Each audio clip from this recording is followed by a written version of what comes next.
하나님 말씀 봉독합니다. 하나님의 말씀은 요한복음 2장 1절로 11절 말씀을 우리 송경호 집사님께서 봉독해 주시겠습니다. 신약성경 144쪽 요한복음 2장 1절로 11절 말씀입니다. 사흘째 되던 날 갈릴리 가나에 혼례가 있어 예수의 어머니도 거기 계시고 예수와 그 제자들도 혼례의 청함을 받았더니 포도주가 떨어진지라 예수의 어머니가 예수에게 이르되 저들에게 포도주가 없다 하니 예수께서 이르시되 여자여 나와 무슨 상관이 있나이까 내 때가 아직 이르지 아니하였나이다. 그의 어머니가 하인들에게 이르되 너희에게 무슨 말씀을 하시든지 그대로 하라 하니라. 거기에 유대인의 정결 예식을 따라 두세 통 드는 돌 항아리 6이 놓였는지라. 예수께서 그들에게 이르시되 항아리에 물을 채우라 하신즉 아기까지 채우니 이제는 떠서 연회장에게 갖다 주라 하심에 갖다 주었더니 연회장은 물로 된 포도주를 맛보고도 어디서 났는지 알지 못하되 물 떠온 하인들은 알더라. 연회장이 신랑을 불러 말하되 사람마다 먼저 좋은 포도주를 내고 취한 후에 낮은 것을 내거늘 그대는 지금까지 좋은 포도주를 두었도다 하니라. 예수께서 이 첫 표적을 갈릴리 가나에서 행하여 그의 영광을 나타내심에 제자들이 그를 믿으니라. 아멘. 옆 사람하고 한번 인사하실까요? 환영합니다. 반갑습니다. 잘 오셨습니다. 한번 인사하시겠습니다. 환영합니다. 반갑습니다. 잘 오셨습니다. 지난주에는 사도 요한의 증언을 따라서 예수님이 누구신지 나누었습니다. 기억나시나요? 예수님은 하나님이고 예수님은 창조주이고 예수님은 성육신 하셨다. 세 가지를 말씀드렸습니다. 그리고 예수님이 하신 일은 우리에게 생명을 주시고 빛을 주셔서 보게 하시고 또 하나님의 자녀에 뭐를 주신다고요? 권세를 주신다라는 말씀을 나누었습니다. 사도 요한은 1장에서 이 사실을 쾅 못 박아 놓은 다음에 2장부터는 그 사실을 증명해 가기 시작합니다. 그 증명하는 첫 번째가 오늘 바로 갈릴리 가나에서 물로 포도주를 빚은 사건입니다. 1장 후반부에 보면은요, 세례 요한이 이렇게 예수님을 하나님이고 창조주고 성육신하신 분으로 소개하신 이후에 세상죄를 1장 29절 이하에 보면 예수님을 세상죄를 지고 가는 하나님의 어린 양이라고 선포를 합니다. 그 말을 듣고서 세례 요한의 제자였던 사도 요한 그리고 안드레 예수님을 따릅니다. 그리고 이어서 베드로가 따르고 빌립이 따르고 나다나엘까지 예수님을 따라가게 되는 것을 볼 수가 있습니다. 그리고 오늘 2장 예수님과 제자들이 갈릴리 가나에서 혼례에 초대됩니다. 거기서 물로 포도주를 빚으신 첫 번째 표적을 행하신 것입니다. 아마 이 이야기를 모르시는 분은 없을 겁니다. 주일학교부터 재미있게 마치 성경 동화처럼 그렇게 읽어서 우리에게 다 이미 익숙한 내용이라고 생각됩니다. 그러나 사실은 이것은 단순한 이야기가 아닙니다. 사실 구절구절 우리가 세밀하게 읽어볼 때 의문점들이 피어오르는 그런 매우 이제 난이도가 높은 사건이라고 할 수 있습니다.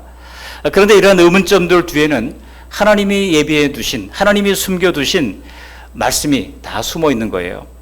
우리는 오늘 이 물음표를 따라가면서 이 기적에서 의도하신 핵심을 다루게 될 겁니다. 그래서 3Whys, 세 가지 질문을 가지고 왜 그랬는가 이 세 가지 질문을 가지고 함께 말씀을 나누려고 합니다. 그 세 가지가 뭡니까? 이겁니다. 왜 첫 번째 표적 장소가 하필이면 혼인잔치였나? 두 번째는 왜 예수님이 마리아의 청을 처음엔 거절했나? 세 번째는 그러다가 예수님께서 왜 마리아의 요청을 또 들어주셔서 물로 포도주를 만들어 주셨나? 이 세 가지 사건을 다루면서 은혜를 나누고자 합니다. 제가 사역 초기에 이 요한복음 2장의 말씀을 가지고 설교를 했던 적이 있는데요. 그때는 이 깊은 내용을 잘 모르고 제가 아마 설교했던 제목이 하인들의 순종 이랬던 것 같아요. 하인들이 얼마나 순종을 잘했는지 물을 채워라 그러면 채우고 또 물을 떠다가 갖다 주라 그러면 갖다 주고 묻지도 않고 따지지도 않고 순종했던 하인들의 모습을 가지고 설교를 했던 기억이 납니다만 나중에 성경을 더 깊게 보니까 이게 핵심이 그게 아니에요. 그거는 2차 적용이고요. 가장 핵심적인 내용은 다른 데 있다고 하는 것을 본문을 통해서 알게 됐습니다. 먼저 그 물로 포도주를 만드신 그 전후 사건을 간략하게 먼저 살펴보면은요. 예수님의 고향이 갈릴리 나사렛 아닙니까? 그리고 그 근처에 집도 몇 채 없는 가나라고 하는 길가에 집 몇 채 있는 정도예요. 우리가 춘천에서 화천 가다 보면 지천쯤 되는 동네쯤이라고 생각하면 될 겁니다. 거기 뭐 집이 몇 채 없지 않습니까? 도로 곁으로 뭐 몇 채 정도 있죠. 그런 지역이 바로 가나입니다. 지금도 가나에 가보면 길 양쪽으로 포도주를 파는 가게들이 쭉 늘어서 있는 그냥 촌마을이에요. 1절에 보시면 예수님이 모친 마리아가 거기에 있었다 이렇게 기록을 하고 있습니다. 우리 1절 말씀 다시 한번 읽어보실까요? 1절 사흘째 되던 날 갈릴리 가나에 혼례가 있어 예수의 어머니도 거기 계시고. 전체적인 상황을 보시면 마리아와 그 혼주가 매우 가까운 친척 사이였던 것을 알 수 있습니다. 그리고 그 친척은 굉장히 부자였던 것 같아요. 마리아는 가난했잖아요. 자기 남편 요셉이 일찍 죽었고 예수님이 적어도 예수님의 동생들이 6명 정도 최소한 있었을 것으로 생각이 됩니다. 그러면 예수님이 장남인데 인간적으로 볼 때 그 어머니와 또 동생들을 챙겨야 하는 가장의 짐을 예수님께서 어려서부터 지고 있었다는 사실을 알 수 있습니다. 가난했습니다. 그러나 예수님의 친척, 가나에 살고 있는 친척은 하인들을 두고 살았을 정도로 굉장히 부유했던 가정이었던 것 같습니다. 요청을 받고 미리 와서 그 혼례식 준비를 도와주는 상황입니다. 그리고 2절을 보시면 그 혼례에 예수님과 막 주님의 사역에 이제 동참했던 제자들이 함께 초대되었다는 것입니다. 바로 이제 사도 요한과 안드레와 또 베드로와 빌립과 바돌로메가 아니라 나다나엘 이런 제자들이 함께 예수님의 사역에 동참을 했는데 그들과 함께 혼례 초청을 받았다는 거예요. 2절에 보면 예수와 그 제자들도 혼례 청함을 받았더니라고 말씀합니다. 그런데 이 혼례식에 포도주가 떨어진 거예요. 이스라엘의 당시의 혼례식 그 풍습은 결혼식을 올리고 나서 일주일 동안 이 피로연이 베풀어집니다. 오늘날 우리가 들으면 깜짝 놀랄 일이죠. 일주일 동안 피로연이 베풀어지는데 하객들을 분명히 예측을 하고 준비를 많이 했을 텐데도 사람들이 예상보다 더 많이 왔다는 겁니다. 평소에 이 마리아의 친척이 누군지는 몰라도 굉장히 많이 베풀었던 사람일 수도 있습니다. 많은 하객들이 왔습니다. 그래서 포도주가 떨어졌습니다. 당시에 손님들을 대접하는데 포도주는 기본이었습니다. 그러므로 포도주가 떨어지면 더 이상 피로연을 지속할 수가 없는 겁니다. 하객들은 지금 포도주를 계속 찾고 있는데 포도주가 없다고 그러면 흥이 깨지고 서둘러 결혼식을 끝낼 수밖에 없습니다. 오게티죠. 오게티가 아니라 여러분 끝이 좋아야 모든 게 다 좋지 않습니까? 인간관계도 끝이 좋아야 모든 게 다 좋은 건데 한때는 죽고 못 사는 그런 관계라도 끝이 나쁘면 어떻게 됩니까?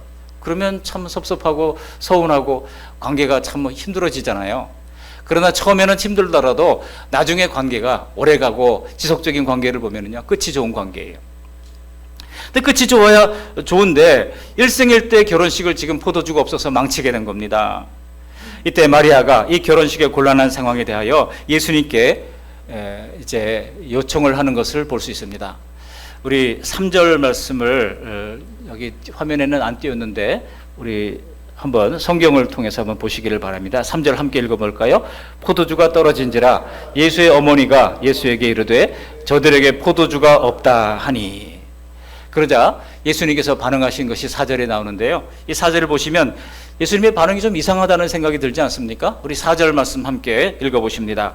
예수께서 이르시되 여자여 나와 무슨 상관이 있나이까? 내 때가 아직 이르지 아니하였나이다. 우리나라 초창기에 기독교가 들어왔을 때 유교적인 생각에 젖어있던 많은 분들이 예수님이 이럴 수는 없다. 예수님이 부모 효도를 안 하는 사람 아닌가? 그러면서 오해를 했던 적이 있습니다. 그런데 여기 여자여라고 하는 이 말은 헬라어 원어를 보면 구나이라고 하는 말인데요. 이게 극존칭의 말이에요. 여성을 향한 극존칭의 말이에요. 그러니까 어머님 이 정도 아주 존귀한 어머님 이 정도 해석을 번역을 할 수가 있을 겁니다. 그렇지만 그렇다 하더라도 갑자기 엄마 하다가 갑자기 아들이 어머님 그러면 닭살 돋잖아요. 뭐 거리가 느껴지지 않습니까? 그렇지 않겠습니까? 아무리 그게 존칭 언어라 할지라도 마리아로서는 깜짝 놀랄 만한 언어인 것입니다. 근데 예수님 하신 말씀이 나와 무슨 상관이 있습니까? 내 때가 아직 이르지 않았다. 이렇게 말씀을 했던 겁니다. 결국 그렇게 선을 긋고 거절을 하셨음에도 불구하고 예수님은 하인들에게 돌 항아리 6에 물을 가득 채우라고 명령을 하십니다. 그리고 그 물을 떠서 연회를 주관하는 연회장에게 가져다 주라고 하십니다. 그러자 물은 포도주로 변해 있었고 연회장은 포도주 맛을 보고 최상의 포도주다, 내가 맛본 중에 최상의 포도주다, 그렇게 감탄을 했다는 것입니다. 이렇게 해서 혼례는 아무 일 없다는 뜻이 다시 흥겹게 이어지게 됩니다. 그렇다면 여러분, 예수님이 물로 포도주를 만든 이 사건이 우연히 된 일일까요? 결코 그렇지 않습니다. 예수님의 공생애 안에 모든 스토리들은요, 전부 다 구약 성경에 예언되었던 어떤 메시지를 담은 스토리들입니다. 그러므로 이 첫 번째 표적을 즉흥적으로 예수님께서 행하셨다고 하는 것은 상상할 수 없습니다. 예수님은 공생의 문을 여시면서 첫 번째 표적을 이 가나의 혼인잔치에서 보여주시고자 처음부터 계획하셨던 것입니다. 왜 그랬을까요? 예수님은요, 포도주가 떨어질 것을 미리 아셨고 또 마리아가 예수님께 도움을 요청할 것도 미리 다 아셨습니다. 연극 대본도 없는데 어떻게 이럴 수가 있는가 우리가 질문할 수 있겠습니다만, 우리 눈에는 신기하지만 여러분, 다 하나님이 하시는 일 아닙니까? 말씀만으로 천지를 창조하신 전능하신 하나님 아니십니까? 사람 사이에서도요, 바둑을 둘 때도 고수는 벌써 몇 수 앞을 더 내다보잖아요. 그런데 하물며 전지하신 하나님이시겠습니까? 그래서 요한 사도는 이 사건을 기적이라고 말하지 않습니다. 성경에 보시면 표적이라고 얘기하죠. 기적은 사람이 볼 때나 기적이지 하나님 보실 때는 기적이 아닌 거예요. 하나님은 다 하나님이 하신 말씀으로 다 모든 것을 지으시는 분이니까. 그래서 요한 사도는 이것을 기적이라고 쓰지 않고 표적이라고 이야기를 하고 있습니다. 영어 성경에도 보면 miraculous signs라고 얘기하고 있어요. 기적적인 표적이다. 그러니까 예수님이 메시아이신 표적이다라고 소개를 하고 있는 것입니다. 이미 지난주에 살펴보았듯이 예수님은 하나님이시고 창조주시고 성육신하신 분이십니다. 하나님의 사전에는 기적이 없어요. 사람 보기에나 기적인 것이지 하나님은 마음 먹으면 다 하시는 분이십니다. 그래서 요한 사도는 1장에서 예수님이 하나님이신 것을 먼저 쾅 박아놓은 다음에 그 예수님이 메시아이신 표적을 갈릴리 가나의 첫 번째 우리 눈에 볼 때 기적을 통해서 행하신 것입니다. 저는 사람들이 질문할 때 아니 물로 어떻게 포도주를 만드시냐 그렇게 질문을 한다면 저는 그렇게 답변할 것 같아요. 아니 예수님이 하나님이신데 물로 포도주도 못 만드실 하나님은 우리가 어떻게 믿겠느냐 그렇게 답변을 할 것 같아요. 안 그렇습니까? 그래서 요한 사도는 이것을 예수님이 메시아이신 명백한 표적이라고 기록을 했던 겁니다. 불가능한 일이 일어난 기적이 아니라 메시지를 담은 표적이라고 기록을 한 것입니다. 예수님이 이 첫 번째 표적은 주님의 사역 전체를 보여주는 큰 그림입니다. 세 가지 Y 중에서 첫 번째를 시작합니다. 첫 번째 표적의 장소가 혼인잔치였던 이유를 오늘 본문을 통해서 함께 생각해 보고자 합니다. 성경의 인류의 역사가 창세기에 기록되고 있지 않습니까? 근데 창세기 2장에 보시면 하나님께서 아담을 지으시고 아담의 갈비뼈를 취하신 다음에 여자를 만드시고 그리고 하나님께서 직접 그 여자를 아담에게 이끌어 가셔서 결혼 주례를 해주십니다.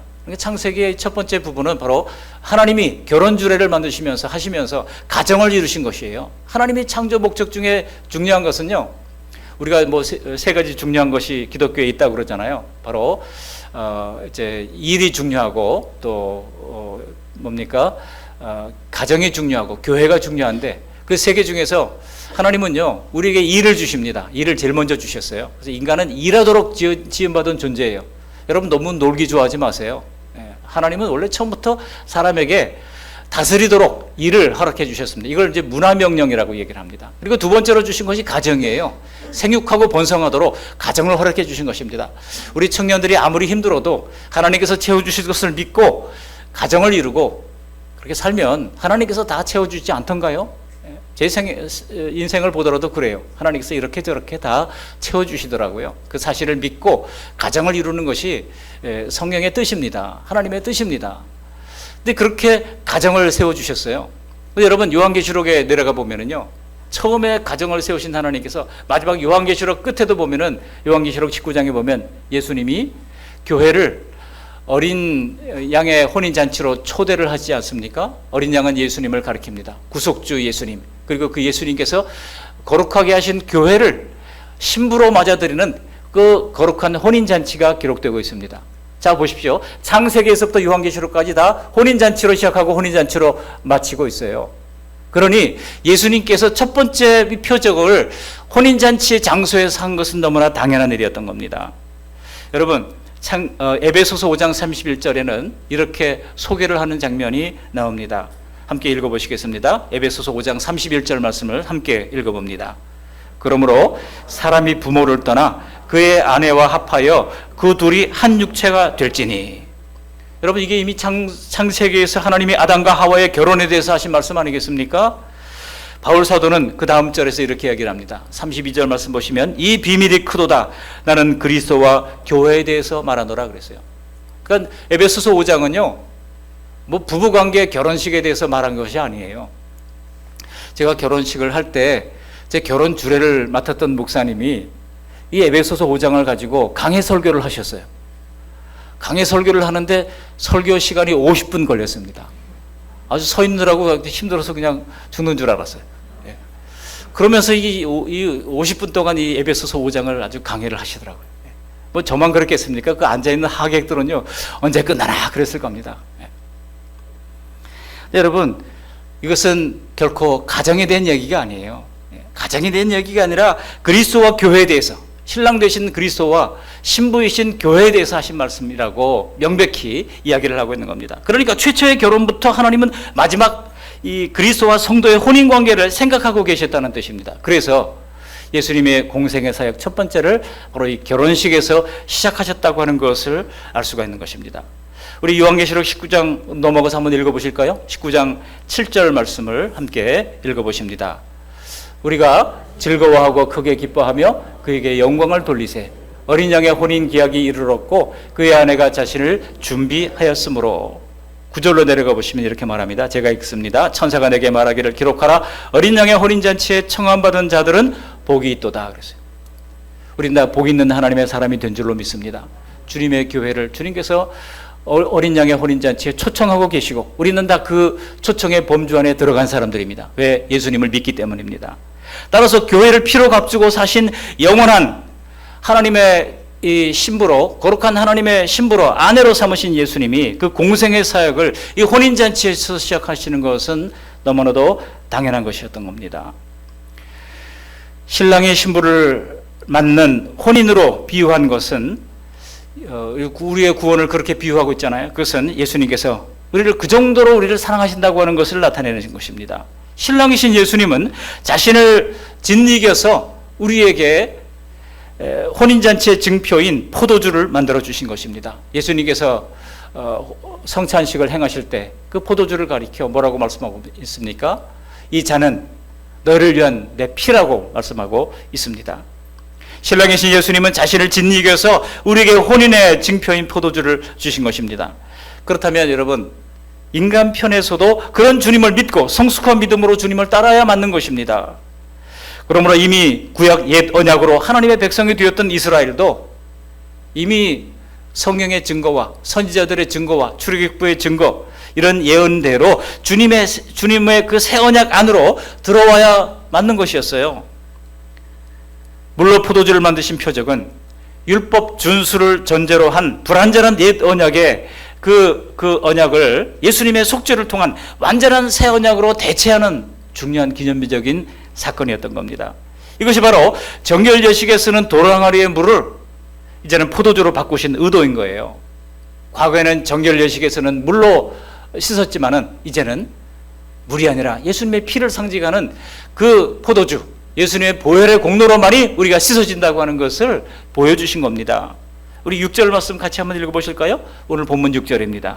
거기에 유대인의 정결예식을 따라 두세 통 드는 도랑아리 6이 놓여 있는지라. 유대인들은요, 밖에서 돌아올 때마다 꼭 손을 씻고 옷에 물을 뿌리는 정결예식을 행했습니다.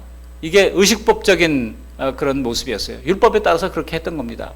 지금도 정통 유대인들 거리에 가보면 예루살렘이 이제 크게 두 구역으로 나눠져 있잖아요. 옛 예루살렘과 신 예루살렘으로 나눠져 있고, 그 옛 예루살렘 안에서도 정통 유대인들이 사는 거리가 있습니다. 그 거리에 식당에 들어가면 식당 들어가기까지 긴 복도를 지나야 돼요. 항상 그래요. 모든 식당이 그렇게 돼 있어요. 그 복도를 지나는데 그 복도 벽에 뭐가 있습니까? 한 20개의 베이신이 쫙 있어요. 그럼 거기서 손을 반드시 씻고 또 닦고 들어가도록 되어 있어요.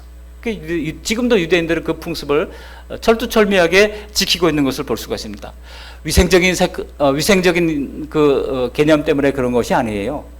율법적 의식 때문에 그렇게 하는 겁니다. 율법적 정결 의식을 그들은 여전히 지금도 마음속에 가지고 있는 것이죠. 그런데 유대인의 정결 예식은 이렇게 율법 때문에 하는데요. 율법상 부정한 것은 그들이 공동체에서 다 내보냈잖아요. 그래서 성 밖으로 나가도록 그렇게 추방을 하기도 했던 겁니다.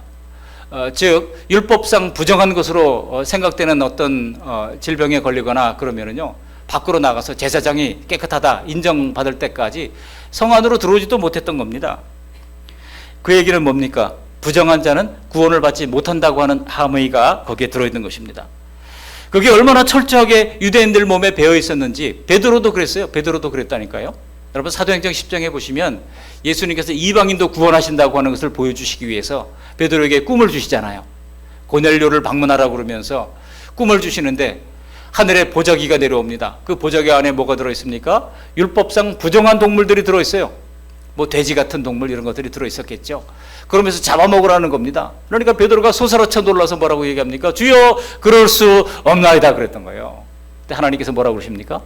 하나님이 깨끗하다 하신 것을 내가 왜 더럽다 하느냐라고 얘기하십니다. 베드로가 꿈에서 깨고 깜짝 놀라가지고 하나님이 이제는 이방인도 우리가 더럽게 여기는 그 이방인들도 다 구원하실 계획이 있구나 깨달았던 거예요. 그래가지고 고넬료를 방문하고 이방인 백부장 고넬료가 예수님께로 돌아오는 놀라운 역사가 일어났던 것이 사도행전 10장에 잘 기록되어 있는 겁니다. 베드로도 그게 몸에 배었을 정도라는 겁니다. 오늘 본문에 보면 두세 통 드는 돌 항아리 6개가 있었다고 말합니다. 이 두세 통 드는 돌 항아리는요 대개 한 100리터 정도 됩니다. 100리터. 여러분 요즘은 쓰레기 봉투 100리터가 없어졌어요. 왜냐면 청소 노동자가 그거 100리터에 막 무거운 걸 넣으면 도저히 들 수가 없다 그래가지고 80리터로 지금 낮춰놨습니다. 근데 여러분 이사할 때 100리터 쓰잖아요. 뭐 물건 정리하면서. 근데 100리터짜리에 막 쓰레기 넣고 뭐 지저분한 거 넣다 보면요 한도 끝도 없이 들어가잖아요. 얼마나 큰지. 그렇잖아요. 근데 그렇게 큰 돌 항아리를 6개나 그 집에 있었다는 거예요. 학자들은 얘기하기를 그 집에 처음부터 6개, 한 개인 가정집에 6개 있는 집은 없습니다. 근데 왜 6개가 있었을까요? 결혼식이잖아요. 결혼식이니까 많은 손님들이 올 거 아니겠습니까? 그 손님들이 다 정결 예식을 따라 손을 씻어야 하니까 이웃집에서 다 빌려온 것들이에요. 그래가지고 굴리고 굴려서 그 무거운 이 돌 항아리를 장정들이 굴려가지고 거기에 설치를 했던 겁니다. 그런데 하객들이 그렇게 많이 올 것을 예상하고 이 정결 예식에서는 돌 항아리에 물을 가득 채우고 이제 결혼식이 진행 중인데 포도주가 떨어졌다는 겁니다. 그런데 예수님께서 그 포도주에 다시 물을 채우고 그것을 떠서 갖다 주려고 할 때 포도주가 물이 포도주로 바뀌었다는 겁니다. 여러분 유대인들이 구원받으려고 부지런히 씻었던 그 물이 진짜 부정함을 씻어주는 물이 아닙니다. 여러분 감이 오지 않습니까? 왜 예수님께서 그 물로 포도주를 만드셨는지. 정결 예식의 자체도 주님의 상징이고 예표인데 물이 어떻게 죄를 씻어주겠습니까? 진짜 죄를 씻어주실 예수님의 대속의 피를 상징하는 그 포도주로 채워주심으로써 예수님의 대속의 피만이 우리의 모든 죄를 진정으로 씻어줄 수 있다고 하는 것을 보여주는 것이 바로 이 가나의 혼인잔치의 표적인 거예요. 그런데 새 언약을 주실 예수님은 정말 자신이 주셨던 그 옛 언약을 사수하려고 하는 유대인들로 말미암아 도리어 핍박을 받습니다. 예수님의 사역에서 마귀와 더 많이 싸우셨겠습니까? 아니면 사람들과 더 많이 싸우셨겠습니까? 성경을 자세히 들여다보면 마귀와 싸우신 것은 몇 건 안 돼요. 근데 항상 보면 사람들하고 싸워요. 유대인들하고 싸웁니다. 율법을 전통을 중시하는 그런 바리새인과 서기관들과 예수님께서 계속 사사건건 부딪히는 것을 볼 수 있습니다. 우리에게는 사실 예수님이 바리새인과 각을 세우시고 결국 죽음에까지 내몰린 사건, 그 갈등이 별로 크게 피부에 와닿지 않을 겁니다. 그러나 예수님의 새 언약으로 오신 길에는 유대인들의 율법 신봉이 가장 큰 걸림돌이 되고 말았던 겁니다. 율법과 이스라엘 역사는 예수님을 가리키고 있음에도 불구하고 예수님의 구원을 더 확실하게 보여주는 그런 예표들임에도 불구하고 그들의 눈이 가려워지니까 예수님을 깨닫지 못했던 거예요. 이미 출애굽기에서도 유월절 양의 피를 문에 바른 집은요, 죽음의 사자가 넘어갔습니다. 넘어갔다, 패스오버 했어요. 그래서 유월했다, 유월절이라고 불렀던 거 아니겠습니까? 그래서 장자의 죽음을 피할 수가 있었던 것입니다. 주님의 십자가에서 흘리신 대속의 피를 믿음으로 말미암아 구원받은 원리를 이미 출애굽기에서 잘 설명해 주었던 겁니다. 그러므로 이스라엘은 이처럼 구약 성경과 율법을 받아서 잘 배우고 지키면서 메시아이신 예수님이 완전한 구원자로 오신 것을 기다리고 또 믿어야 마땅했던 겁니다. 그런데 막상 예수님이 오시고 나니 일이 엉뚱한 것으로 흘러가죠. 예수님을 알고 맞이하라고 주신 말씀들을 가지고 도리어 예수님을 공격하는 무기로 사용했던 겁니다. 정말 기가 막힐 노릇입니다. 유대인들이 옛 언약인 율법에 길들여져서 새 언약을 배척한 것이 얼마나 통탄한 일인지 그들은 아직도 깨닫지 못하고 있었던 겁니다. 그래서 율법에 가르쳐 놓은 예수님을 버림으로 말미암아 주님 안에서 주시는 그 복을 차버리고 말았던 겁니다. 이게 유대인들의 문제였어요. 참된 목자 되신 예수님을 버렸으니 그들의 인생이 곤고한 인생이 되는 것은 너무나 뻔한 일이었죠. 그 이후로 어떻게 됩니까? 정말 이스라엘은 2000년 동안이나 나라도 없이 전 세계 유리방황하면서 말이죠, 홀로코스트의 희생양이 되고 말았던 것 아니겠습니까? 지금도 사람들이 예수님을 믿는데 걸림돌은요, 우리가 가지고 있는 옛 세계관들입니다. 세상에서 얻은 경험, 가치관, 그리고 물질주의, 그리고 내가 취득한 전문 지식, 이런 것들이 나를 살려주시고 나를 성공으로 이끌 것이라고 사람들이 생각을 합니다. 유대인들이 정결 예식에 물로 씻으면서 구원받은 백성이라고 하는 안도감을 가졌던 것처럼 사람들은 이처럼 옛 것을 목숨처럼 붙듭니다. 그걸 붙잡고 예수님을 놓아버리니까 어떻게 됩니까? 그 인생의 결국은요, 망하는 인생이 되고 마는 겁니다. 그러나 우리는 다 믿고 예수님의 보혈의 말씀으로 보혈로 씻음을 받았고 정말 주님 보시기에 티 없이 흠 없이 깨끗하게 된 주님의 신부들이 된 줄로 믿습니다. 오늘 예수님이 왜 홀례에서 첫 표적을 행하셨는지, 왜 물로 포도주를 만드셨는지 알면 알수록 이처럼 은혜로운 말씀이 여기에 숨어 있는 거예요. 뭐 하인들의 순종이 중요한 게 아닙니다. 예수님이 이처럼 자신을 들여서 예수님의 보혈로 씻어주신다고 하는 것을 강조하기 위하여 물로 포도주를 만드신 이 기적을 행하셨다는 것입니다. 그렇다면 두 번째로 왜 예수님이 이 마리아의 청을 처음에는 거절했을까? 여러분 궁금하지 않습니까? 우리 3절 말씀 다시 한번 함께 읽어보십니다. 3절 본문을 3절 4절을 같이 한번 읽어보시겠습니다. 3절 포도주가 떨어진지라 예수의 어머니가 예수에게 이르되 저들에게 포도주가 없다 하니 예수께서 이르시되 여자여 나와 무슨 상관이 있나이까 내 때가 아직 이르지 아니하였나이다. 누가복음 2장에 보시면은요, 예수님이 부모를 순종하며 받들었다고 말씀하고 있습니다. 예수님의 그 어린 시절에 예수님은 순종하며 받들었습니다. 그런데 오늘 4절 말씀 보시면 그동안 예수님이 어머니를 대하는 태도와는 사뭇 다릅니다. 갑자기 예수님께 어머니께 극존칭의 이야기를 쓰면서 존귀한 어머님 아직 내 때가 이르지 않았습니다 라고 뭔가 거리를 두는 그런 표현을 하고 있는 겁니다. 성경의 대화를 볼 때 이게 상식적인 대화가 아니라고 하면 이것은 영적 대화인 것입니다. 주님은 육신에 속한 질문에 영적으로 대답을 하신 거예요. 마리아는 성령으로 예수님을 잉태했던 사람입니다. 따라서 마리아는요, 처음부터 아들 예수님이 메시아이심을 알고 있었습니다. 드디어 아들이 제사장들이 봉직하는 시기인 30살 30세가 돼, 여러분 제사장들이 성전 봉사를 할 때 만 30세가 되어야 성전 봉사를 했거든요. 예수님이 30세가 됐습니다. 그런데 예수님의 제자들이 모이기 시작합니다. 사도 요한이 오고 또 그의 형제 안드레가 오고 또 베드로가 오고 또 빌립이 나오고 말이죠. 나다나엘이 오고 뭐 이런 것을 보면서 마리아는 이때가 그때인 줄 생각한 거예요. 드디어 예수님이 출사표를 던질 때가 됐다. 왜냐하면 마리아에는요, 아직도 예수님을 정치적인 메시아로 생각했던 거예요. 그러니 지금 이렇게 많은 사람들이 모이는 혼인잔치 자리야말로 여러분 정치인들이 고향에서 출사표를 던지잖아요. 그랬던 것처럼 중요한 때가 된 것이라고 생각을 했던 겁니다. 그래서 지금 포도주가 떨어졌는데 예수님께서 이 곤란한 상황을 해결해 주실 것이라고 하는 일말의 기대를 가지고 그들에게 포도주가 없습니다. 예수님께 구한 것입니다. 여러분, 마리아는요, 굉장히 경건한 사람이었고 똑똑한 여자였습니다. 당시 경건한 이스라엘 사람들은 구약 성경을 일일이 다 아는 사람들입니다. 모세오경 같은 것은 다 외우는 사람들입니다. 지금도 마찬가지예요. 따라서 마리아는요, 메시아가 소경의 눈을 뜨게 하고, 이사야서가 얘기하고 있지 않습니까? 소경의 메시아가 올 때는 소경의 눈을 뜨고, 또 앉은 뱅이가 일어나고 걷게 되고, 벙어리가 말하게 된다고, 또 하나님의 큰 권능을 메시아가 행한다고 하는 사실을 마리아는 다 알고 있었을 겁니다. 구약 성경에는 메시아와 포도주를 언급한 그런 예언도 많습니다. 예를 들어 이사야서 25장 6절을 보시면 이렇게 얘기하고 있어요. 우리 같이 한번 읽어보시겠습니다. 이사야 25장 6절.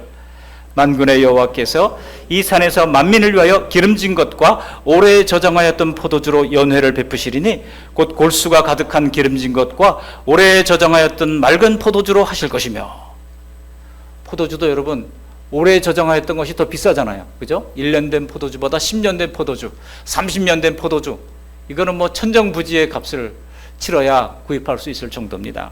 여기 보면 포도주, 그냥 포도주가 아니에요. 오래 저장하였던 포도주, 또 오래 저장하였던 맑은 포도주라고 말씀하고 있습니다. 요엘서 2장 19절 전반절에도 보면 여호와께서 그들에게 응답하여 이르시기를 내가 너희에게 곡식과 새 포도주와 기름을 주리니 너희가 이로 말미암아 흡족하리라 말씀하고 있습니다. 다 메시아 예언이에요. 메시아가 올 때 이러한 모든 필요를 채워주시면서 우리 인생을 흡족하게 만들어주신다는 것입니다. 따라서 예수님께서 이 상황에서 포도주를 주신다면 더할 나위 없이 메시아의 징표를 드러내게 될 것입니다. 그러니까 기적이 아니라 표적인 거예요. 사실 마리아는 예수님의 메시아 사역을 아직 정치적인 활동으로 알았기 때문에 예수님이 이제 이 고향에서 갈릴리에서 이렇게 출사표를 던지면서 지지 세력을 키워가는 아주 중요한 시점이라고 생각했기 때문에 이 포도주가 떨어진 이 문제를 어떤 기적적인 방법을 통해서라도 좀 해결해 주기를 기대를 했던 겁니다. 여러분, 갈릴리는요, 로마 세력에 저항하는 저항 세력들이 가장 많았던 지역이기도 했습니다. 그래서 딱 로마 세력에 저항하는 출사표를 던지고 말이죠, 많은 사람들을 이끌어서 민족을 구원할 그런 메시아가 되기를 기대했을지도 모릅니다. 그래서 이 마리아는 지금이 이때가 아닙니까? 라고 하면서 넌지시 예수님의 사역에 개입하고자 했던 겁니다. 부모는 당연히 자식이 하는 일에 더 힘을 실어주고 싶어 하겠죠.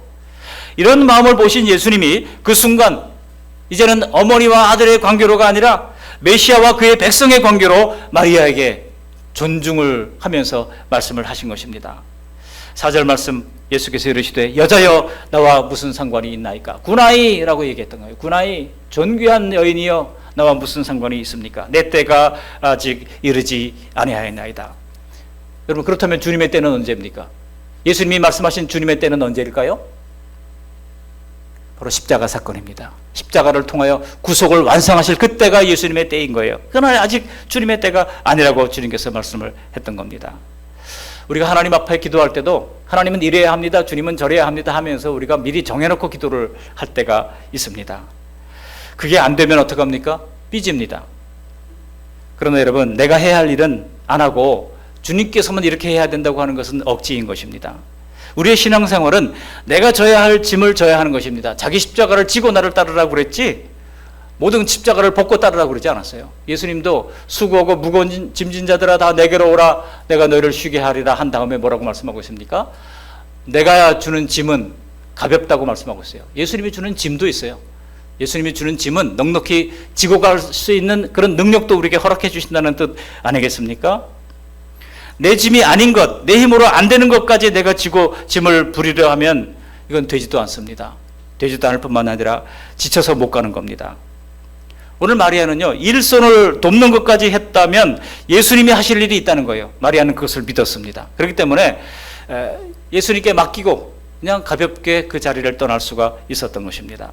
아마도 이제 예수님과의 혈연적 모제 관계가 이제 끝났다고 하는 것을 마리아도 직감했을 거예요. 이제는 어머니로서 아들을 쓰다듬던 육신의 정을 끊어버리고 주님으로 따라야 한다고 하는 현실을 깨닫고 아마 어쩌면 당황했을지도 모르지만은 받아들인 것입니다. 마리아로서는 정말 애잔한 장면이죠. 그러나 우리의 사람 관계도 때로는 바뀌지 않습니까? 내 육신으로 계속 안고 싶은 자식 같은 애틋한 관계도 때가 되면 다 떠나보내야 합니다. 아니던가요?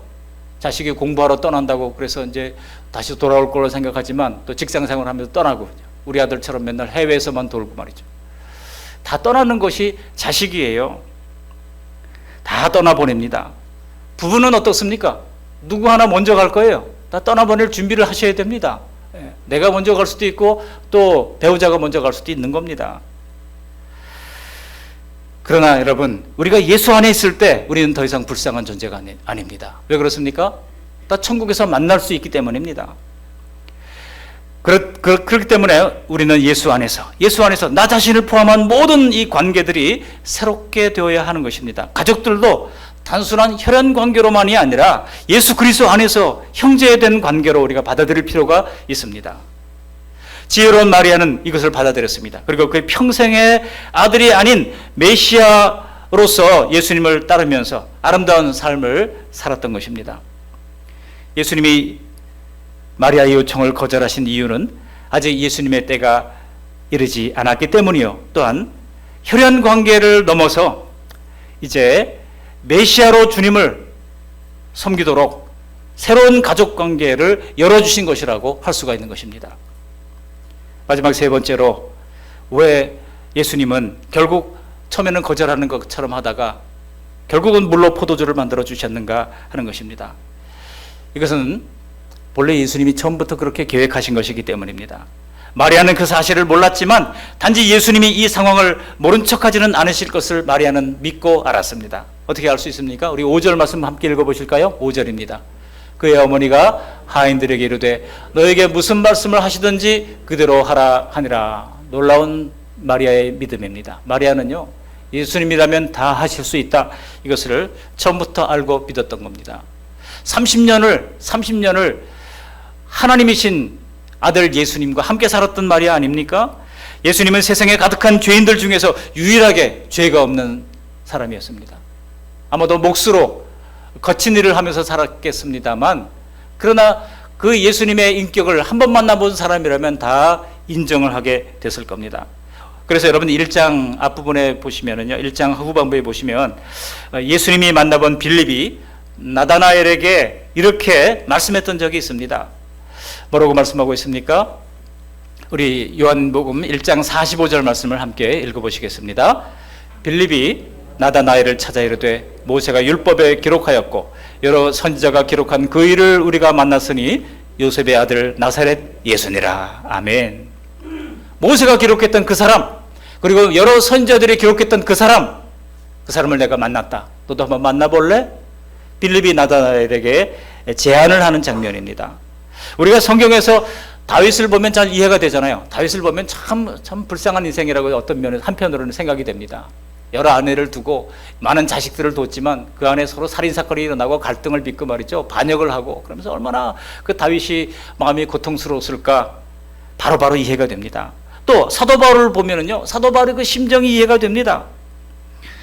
사람은 다 빤하지 않습니까? 그러나 우리 예수님은 우리와 동질적인 사람이 아니십니다. 사실 그렇기 때문에 그렇게 마음에 쏙 들어오게 이해가 되지 않습니다. 여러분, 확립된 우리 기독교 교리는요, 예수님은 완전한 사람이며 완전한 하나님이신 거예요. 그 둘 중에 어느 거 하나 빠져도 안 됩니다.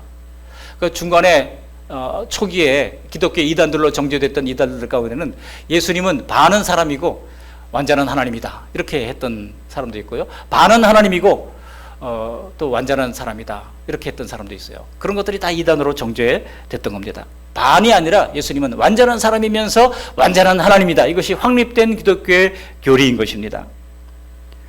그렇게 인간 예수님으로서 안다고 하는 것은 두려워하고 오히려 위험한 거예요. 인간 예수님으로만 알면 안 됩니다. 인간이면서 동시에 완전한 사람이면서 완전한 하나님이신 것입니다. 예수님에 대해서는요, 그렇기 때문에 이해하려고 하기보다는 믿고 신뢰하는 것이 우선입니다. 주님에 대해서는 배우는 것이고 교감이 되시는 것은 성령께서 감화하실 때 가능한 것입니다. 마리아도 예수님을 완벽하게 알지는 못했습니다. 그러나 우리가 이해하는 것 이상으로 예수님은 따뜻하고 동정심이 많은 분임을 마리아는 경험을 통해서 알고 있었을 겁니다. 누구보다도 주님만은 신뢰하고 있었던 마리아입니다. 예수님은 나사렛에서 목수일을 하셨을 때 어떻게 목수일을 하셨을까요? 가난한 노인이 집 대문이 떨어졌습니다. 그러면 아마도 연장통을 들고 들어가서 말없이 친절하게 수리를 해줬을 겁니다. 돈이 없어 고치지 못하는 가난한 집 지붕은 직접 올라가서 이제 찬찬히 손봐 주셨을 것입니다. 예수님이 어려운 처지에 빠진 사람들을 도외시하지 않았다고 하는 것 사실은 성경이 증언하고 있습니다. 예수님은요, 어려운 사람들을 도와주는 것이 숨 쉬는 것처럼 너무나도 당연한 일이었을 겁니다. 이 세상에 그 어떤 인간도 예수님처럼 다른 사람의 고통과 다른 사람들의 아픔에 자기 자신의 문제로 느끼는 사람들은 많지 않습니다. 사람들은요, 처음에는 간을 빼주고 쓸개를 빼줄 것처럼 다른 사람들을 크게 도울 것처럼 하다가도 시간에 가면 어떻습니까? 시간에 가면 점점 발을 뺍니다. 아니던가요? 여러분, 내 문제, 우리의 문제를 주님의 마음처럼 그렇게 여기시는 예수님은 없습니다. 그런 분들은 없습니다. 예수님이 왜 그렇게 합니까? 하나님의 본질적인 성품이신 은혜와 사랑을 다 가지고 있기 때문입니다. 그래서 마리아는 예수님께 문제를 다 맡기고 아무런 걱정의 기색도 없이 5절에 보면 자리를 뜰 수 있었던 겁니다. 그렇지 않습니까? 오늘 예수님은 주님의 십자가를 통하여 완전한 기쁨을 주시기를 기뻐하십니다. 그래서 이 표적을 통해서 하나님과의 본질적인 관계를 말씀하셨을 뿐만 아니라 하나님 나라의 새로운 가족 관계를 세우셨잖아요. 그럴 뿐만 아니라 이 생에서의 기쁨도 주님께서 허락해 주신다고 말씀하고 있는 겁니다. 그래서 공공에 빠진 사람들을 도와주시고 혼례의 기쁨도 끊어지지 않도록 이어지게 하신 것입니다.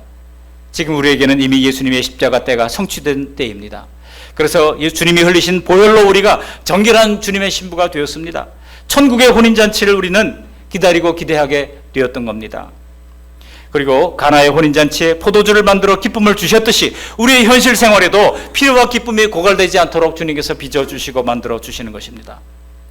만일 여러분 우리가 성경에서 보는 영적인 내용들이 현실 생활에 전혀 적용되지 않는다고 그러면 이건 그냥 남의 일 아니겠습니까? 우리의 삶의 필요는 주님으로부터 계속 채워질 것입니다. 그것이 물질적인 필요든지 관계의 필요든지 정서적인 필요든지 주님께서 우리의 모든 필요를 다 하시고 우리의 전인격적인 필요를 채워주시는 하나님이신 것입니다. 그렇기 때문에 광야 같은 인생을 살아가는 순간순간에 신부가 신랑을 기뻐하는 것처럼 우리의 믿음이 성장함에 따라 점점 더 예수님 그분 자체를 우리는 한없이 기뻐하고 즐거워하게 될 것입니다.